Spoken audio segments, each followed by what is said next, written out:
자, 그래서 오늘 이 본문 말씀 속에서 우리는 하나님 앞에서 도대체 이러한 심판의 날과 구원의 날, 그렇죠? 징계의 날과 회복의 날, 이런 날들이 이렇게 바로 눈앞에 와 있거든요. 바로 눈앞에 와 있는데 하나님께서는 이것을 우리로 하여금 어떻게 준비하게 하시나, 이걸 우리는 살펴볼 것입니다.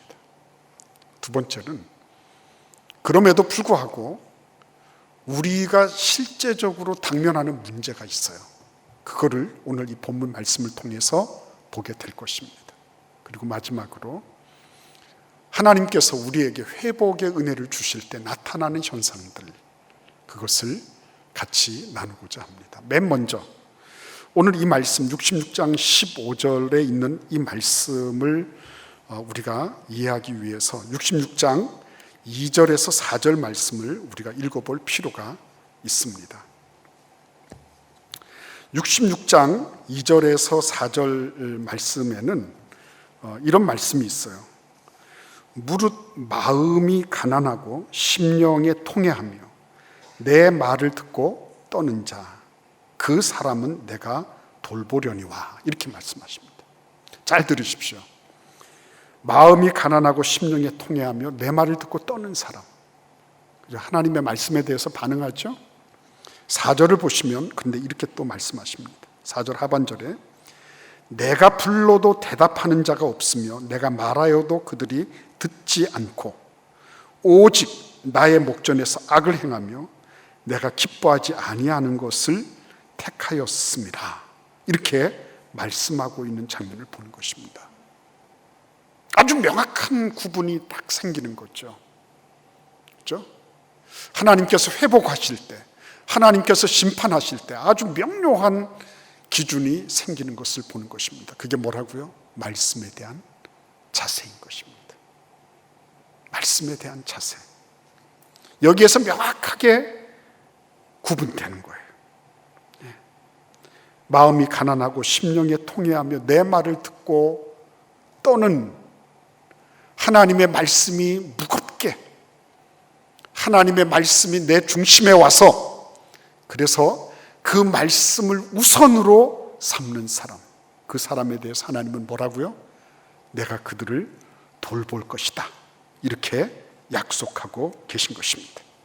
그러나 또 한 부류의 사람들, 불러도 대답 없고 말씀하여도 듣지 않고, 한마디로 하나님의 말씀을 무시하고 방관했던 사람들, 그래서 나의 목전에서 악을 행하고 내가 기뻐하지 아니하는 것을 택한 그 사람들, 이 사람들에 대해서 하나님은 뭐라고 말씀하고 계십니까?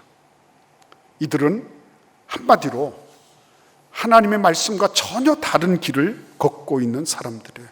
이 세상과 타협하고 편의주의적으로 삶을 살아가는 사람들이에요. 이들도 3절 말씀에 보시면 소를 잡아서 제사 드리고 어린 양으로 제물을 삼는, 예배는 일상적으로 드리는 사람들이에요.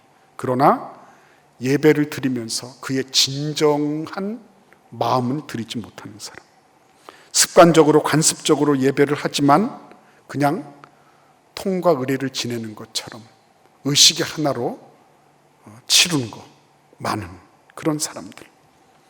그래서 이런 사람들은 자기 존재의 무게를 걸고 하나님을 향해서 참된 신앙을 고백할 수가 없어요. 더더군다나 하나님의 말씀을 들을 수가 없습니다. 그런 귀가 없어요. 이들은 자기의 길을 택합니다. 자기가 자기의 길을 선택해요. 그리고 그들의 마음에 가증한 것을 기뻐했다고 했습니다. 자신이 스스로의 신입니다. 그래서 그들의 최대 목표는 자기 만족이에요. 그런 정도의 삶을 살아가는 사람들입니다. 여기에 대해서도 하나님께서 말씀하십니다. 이런 사람들을 어떻게 다루시는가? 하나님은 유혹을 택하여 주시고 그들이 무서워하는 것을 그들에게 임하게 하시겠다고 말씀하고 계신 거예요. 여러분 잘 생각하십시오. 말씀에 뿌리가 없기 때문에 이 사람들은 유혹에 쉽게 이렇게 넘어갑니다. 유혹에 늘 시달려요. 그리고 선택의 기로에서 늘 좌고우면합니다. 이걸 해야 될지 저걸 해야 될지. 왜냐하면 말씀에 뿌리가 없잖아요. 자신들이 의지하고 뻗어나갈 수 있는 기반이 없는 겁니다. 그래서 그것을 자기는 자유롭다고 생각하지만 사실은 가련한 거예요. 늘 유혹에 시달립니다. 조금만 이런 게 있으면 거기에 솔깃하고, 조금만 저런 것이 생기면 거기에 솔깃한 겁니다. 늘 산만하죠. 관심사가 다양하다 못해서 관심사가 파편 조각처럼 막 퍼져나가 있어요. 이거 하면 이거 하고 싶고, 저거 하면 저거 하고 싶은 거예요. 그뿐 아닙니다. 이런 사람들은 늘 두려움에 쫓깁니다. 하나님이 안 계시니까 두렵잖아요. 여유로워 보이고 뭔가 자신감 있어 보이지만 그건 연출하는 거예요. 실은 뭔가가 두려움, 뭔가가 불안하기 때문에 계속 쟁여놓습니다. 벌어도 그게 자기 보장이 되지 않아요. 늘 불안합니다. 있어도 그것 때문에 만족할 수가 없어. 조금 더 있어야지 만족할 것 같아요. 한 번도 만족한 적이 없어요. 그러니까 늘 뭔가가 허덕여. 그리고 무엇인가 쫓기고 뭔가 불안한 거예요. 높은 지위에 올라갔다고 해서 여유가 생긴다 그러지 않아요. 아랫사람들이 치고 올라올까 봐, 주변에서 자기가 어떤 일을 당할까 봐 늘 신경 쓰고 늘 날카롭게 반응합니다. 왜? 이 사람들은 하나님이 없는 사람들이거든요. 하나님의 말씀과 절연된 사람, 단절된 사람이거든요. 하나님의 뿌리로부터 끊어져 나간 사람이거든요. 그러니까 늘 불안하고 두려워하고, 그리고 이런저런 유혹에 항상 취약하게 노출되어 있고, 그런 삶을 살아간다고 하는 것입니다. 그래서 여러분, 하나님께서 이 심판과 구원의 그런 날을 이렇게 주실 때 아주 선명한 기준, 그거는 말씀에 대한 자세다. 말씀에 대한 자세. 말씀에 대한 자세가 나의 삶의 앞으로 미래를 결정할 때, 그것이 하나님이 임재하시는 그날, 그 하나님의 날이, 여호와의 날이, 그것이 나에게 심판의 날이 될지 구원의 날이 될지를, 회복의 날이 될지를 결정하는 아주 선명한 기준이다. 이렇게 오늘 성경은 우리에게 말씀해 주고 있는 것입니다. 굳이 그 길을 따라가는 거죠. 힘들어도. 그렇죠? 굳이 하나님의 말씀을 따라서 그것을 순종하고 내 삶에 그 말씀을 영접해서 말씀대로 살아가고자 발부둥치는 것. 그런 삶. 근데 여러분, 이렇게 산다 할지라도 문제가 있는 겁니다. 오늘 이 본문 말씀, 이사야 66장 15절 이하부터 17절까지 말씀을 보시면 하나님이 심판하시러 내려오시는 겁니다. 불이 나타나고 칼이 나타나고 화염이 그냥 온 천지에 가득합니다. 연기로 자욱합니다. 근데 이것이 끝나고 뭐가 있는 것이 아니죠. 뭐가 있는 거예요? 또 하나님이 18절 이하에 보시면 이방의 모든 나라들을 예루살렘으로 다 초치하십니다. 그들이 다 예루살렘으로 모이고요, 예루살렘으로 모였던 그들이 또 아직도 하나님의 이름을 부르지 못한 사람들을 향하여 나아가도록 보냄을 입습니다. 이런 장면들이 우리에게 뭘 나타내요? 이거 뭐야 이거? 한쪽에서는 막 심판의 역사가 일어나고 다른 한쪽에서는 오고 가고 이런 일들이 있고 회복하고 이러는 거죠. 그래서 이제 어떤 분들은 신앙생활하면서 헷갈리는 분들이 있는 겁니다. 뭐가 헷갈리냐고요? 아니, 이게 뭐야 이게? 하나님이 계시면 이런 일이 있는 거야? 뭔가 명쾌하지 않은 거예요. 명쾌하지 않아.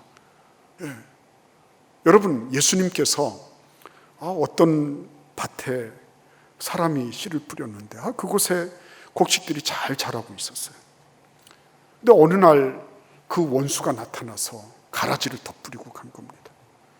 농부가 와서 이렇게 보니까 깜짝 놀랄 일이 생긴 거예요. 가라지가 그곳에 있네요. 그래서 주인한테 가서 묻습니다. 이 가라지를 어떻게 버릴까요? 주인께서 하시는 말씀이 뭐예요? 내버려 둬라. 마지막 추수할 때까지 내버려둬라. 그거 가라지 뽑다가 나머지 멀쩡한 알곡까지 다 뽑을까 염려된다. 여러분 항상 보면 알곡과 가라지가 함께 자라는 거를 이거를 혼합주의라고 잘못 생각하는 경우가 있어요. 우리가 지금 생활하는 것이 뭔가 하나님이 함께 하시면 아주 두부 모자르듯이 뭔가 착착착착 돼야 될 것 같은 그런 느낌이 들잖아요. 근데 그것이 아니라는 것입니다. 이게 다 같이 혼재하고 있는 거예요. 그래서 영의 눈을 바로 뜨지 않으면, 하나님의 말씀의 분별력을 가지지 못하면 이거 뭐야 이게 뭐야. 여러분 출애굽기에서 바로 군대가 막 쳐들어오잖아요. 근데 이스라엘 백성들은 지금 홍해 바다 앞에 막혀 있는 겁니다. 와, 뒤에서는 막 밀고 오죠. 앞에서는 홍해 바다가 버티고 있죠. 이거 어떻게 하면 좋아요? 하나님께서 모세로 하여금 지팡이를 내밀어라. 그래서 그 홍해 바다가 양쪽으로 쫙 벽을 이루어서 섰잖아요. 그리고 하나님 바람을 보내셔서 질퍽질퍽한 그 바다 밑을 마른 땅과 같이 그렇게 만드신 거예요. 이 아멘 할렐루야 아닙니까? 그래서 보무도 당당하게 가는데 뒤에서 어떤 누가 나타나는 거예요. 바로 군대가 저 앞에 저 이스라엘 저 노예들이, 우리 노예들이 지금 가고 있다. 우리 재산들이 지금 움직이고 있다. 저거 빨리 가서 찾아오자. 이렇게 된 거죠. 근데 하나님께서 어떻게 하십니까? 불기둥과 구름기둥으로 그 모든 것을 차단하시잖아요. 그렇죠? 이쪽으로는 빛을 보내셔서 이스라엘 백성들이 그 바다를 건너가게 하시고, 이쪽으로는 빛을 차단하시죠. 그래서 암흑 속에 있는 겁니다. 이 사람들은 똑같은 현상이에요. 동시적인 현상이 있죠. 근데 한쪽은 흑암으로, 한쪽은 광명으로 이렇게 가는 거예요. 여기에서 교회 가는 일이 뭡니까 도대체? 그거죠. 흑암 중에 광명. 그렇죠? 흑암 중에 광명. 자칫 잘못하면 이게 뭡니까? 이게 교회가 이게 뭡니까? 성도가 이게 뭡니까? 그렇게 말할 수 있어요. 그런데 그게 어때요? 너무나 자연스러운 현상이라는 거예요.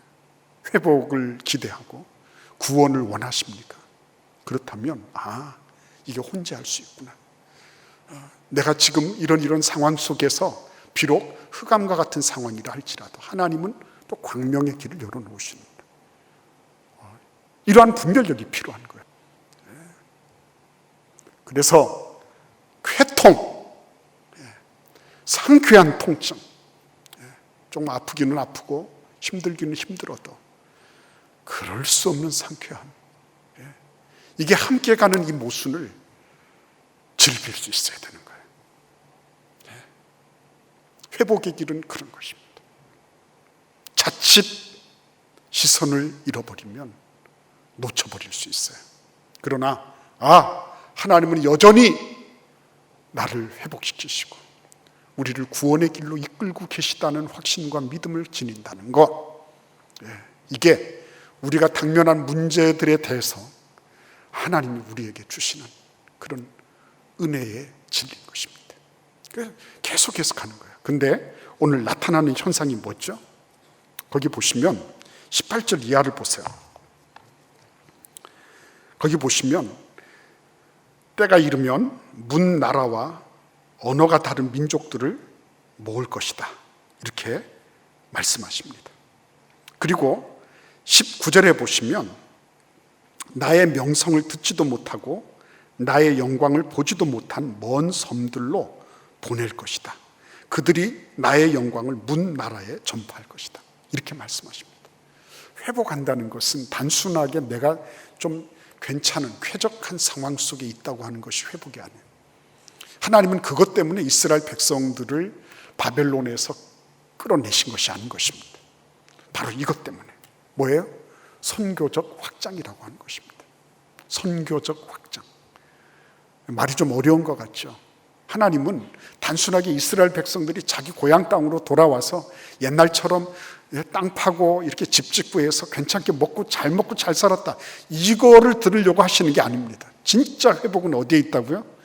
하나님을 알지 못하던 사람들, 하나님 아버지의 은혜로부터 비껴서 있던 사람들, 못 배우고 못 벌어서 그냥 무지랭이, 그냥 인생 그냥 그렇게 살다가 가야 되는 그런 하찮게 보이는 인생이라 할지라도 하나님께서 그들을 얼마나 소중하게 여기시는지, 얼마나 그들을 귀하게 여기시는지, 그래서 그들이 정말 인간답게 하나님의 형상으로서 뿌듯한 자긍심을 가지고 살아가도록 하나님께서 그렇게 이끌고 계시다는 그 소식 전하라는 거예요. 너희들은 너희들 자신의 자연적인 생으로 끝나는 존재가 아니라 하나님의 영원한 생명과 연결되어 있는 존재다.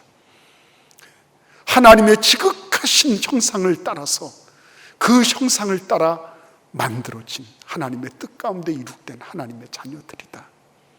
그거를 다 같이 공유하라는 거죠. 무한한 확장성이 있는, 무한한 확장성. 그게 이룩되도록 하기 위해서 하나님이 뭘 하셨다는 거예요? 이스라엘 백성들을 선택하셨다는 거예요. 이 자리에 우리가 있는 이유가 뭐라고요? 바로 그 회복의 일들을 전파하도록 우리를 하나님께서 불러주셨다는 거예요. 여러분, 그렇기 때문에 교회는 단순하게 교회 자체로 존재하는 것으로 만족하는 곳이 아닙니다. 교회가 뭐 큰 건물을 짓고 뭐 대단한 무엇을 하고 이래서 교회가 그 잘했다, 글쎄 모르겠어요. 성전을 3번이나 짓고 헐고 한 이유가 어디에 있을까요? 그렇죠? 그것 때문에 그런 건 아니에요. 진짜 중요한 건 뭐예요?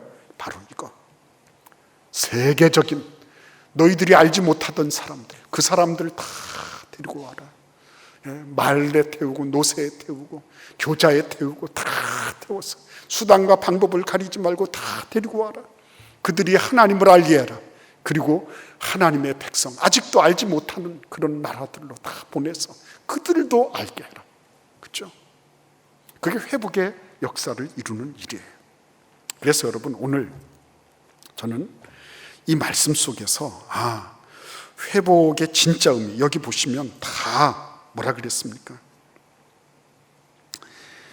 너희 모든 형제를 문 나라에서 나의 성산 예루살렘으로 태워다가 여호와께 예물로 드릴 것이다, 이렇게 말씀하시잖아요. 모든 형제들, 그 이방 사람들이 전부 형제들이에요. 전부. 그죠? 근데 그런 형제들을 다 불러서 그들이 하나님을 영화롭게 하고 하나님의 이름을 부를 때까지, 그죠? 이 일을 하라고 말씀하시는 겁니다. 그래서 여러분, 이 선교적인 의미를 감당하는 데 있어 꼭 필요한 것 무엇일까 하는 거예요. 고린도후서 4장 5절을 보시겠습니다. 고린도후서 4장 5절입니다. 같이 읽어볼까요? 우리는 우리를 전파하는 것이 아니라 오직 그리스도 예수의 주 되신 것과 또 예수를 위하여 우리가 너희의 종된 것을 전파합니다.